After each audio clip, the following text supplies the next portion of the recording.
pandemija virusa COVID-19 zaustavila je i promenila dosadašnje poslovne tokove. Održavanje ekonomske i poslovne aktivnosti u vanrednoj situaciji izuzetno je važno. U eri interneta u velikom broju slučajeva moguće je omogućiti zaposlenima u preduzećima da rade od svojih kuća. Na koji način i kako funkcioniše rad na daljinu ovoga jutra istražuje Milana Kadrić. Milana, kaži nam za početak kakvi su benefiti rada od kuće. Dobro jutro, Milano. Da, dobro jutro. Dakle, benefiti rada od kuće su višestruki. Prvenstveno što se nastavlja taj negde poslovni ciklus, ali prvenstveno utiče to i još kako i na naše mentalno zdravlje. Detaljnije sa mojim sagovornikom Milan Šolaja je sa mnom. Milane, dakle, kada govorimo o konkretno ovom potezu koji ste vi, vaš IT klaster, uradili, ja radim, ti radiš, ipak se okreće, o čemu se tu zapravo radi? Pa, u ovom vremenu krize i pandemije, naravno, prvo moramo da vodimo računa o svom zdravlju, ali baš kao što preduzimamo mere da se sačuvamo i sebe i svoje najbliže, tako je jako važno i da ekonomiju sačuvamo, da naša privreda nastavi da funkcioniše u onoj meri u kojoj je to moguće.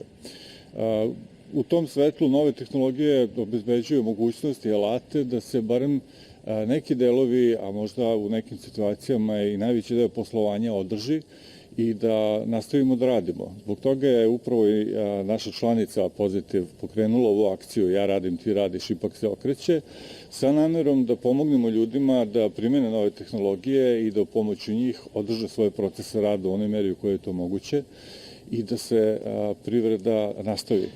Znači, užasno je važno da ne dozvolimo da ova kriza previše utiče ekonomski na našu privredu. Sad, ono što me zanima jeste, pretpostavljam da su vam se neka od preduzeća javila, da li su to preduzeća koja već imaju neku praksu poslovanja tog tipa ili su to preduzeća i kompanije koje zapravo nisu do sada imale ovakav tip radne praksi, kako se oni prilagođavaju?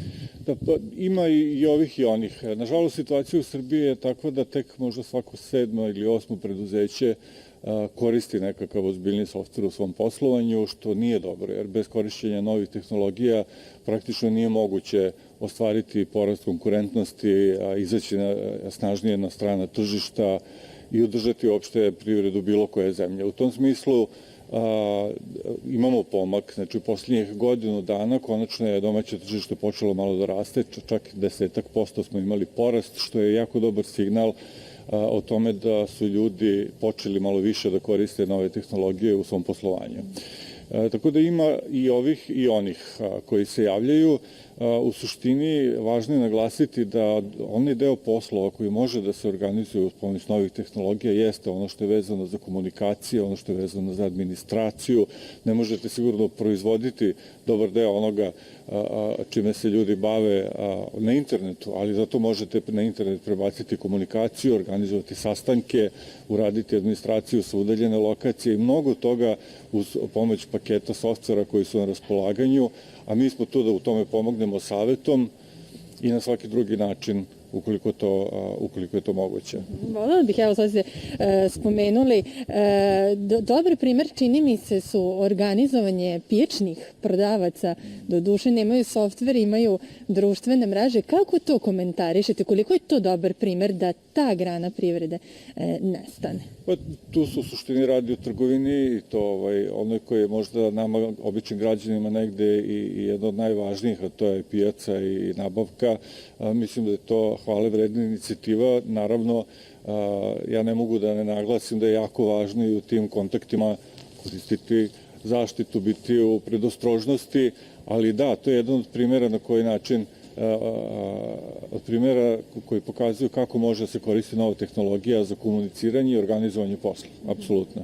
Kada pričamo, da se vratimo na preduzeće i na kompanije, koje su poteškoće ovakvog tipa poslovanja? Poteškoće mogu da budu naročito u početku nenaviknutost ljudi da rade recimo od kuće ili sa udaljene lokacije. To takođe zahteva određenu samodisciplinu, organizovanje posla, rutinu, upotrebu alata koji će vam omogućiti da od kuće uradite ono što biste inače radili sa kolegama u kancelariji, ali suštinski to ne bi trebalo da bude previše komplikovano. Naravno da su ključne digitalne veštine koje ljudi treba da imaju da bi koristili te alate za taj deo posla, ali zato smo mi tu da u tome pomognemo. Da, kada pričamo globalno o svetskom tržištu, šta kažete, kakva je situacija, koliko je ovaj virus COVID-19 zaustavio uopšte svetsko poslovanje ili koliko se svet zapravo prilagodio tom online načinu poslovanja? Pa mislim da će prave procene tek da budu napravljene sa prošlom panikom koja je bila prouzrokovana virusom, ako se ne varam, to je bio SARS, mislim da su procene da je bilo negdje oko 40 milijardi dolara svetske štete.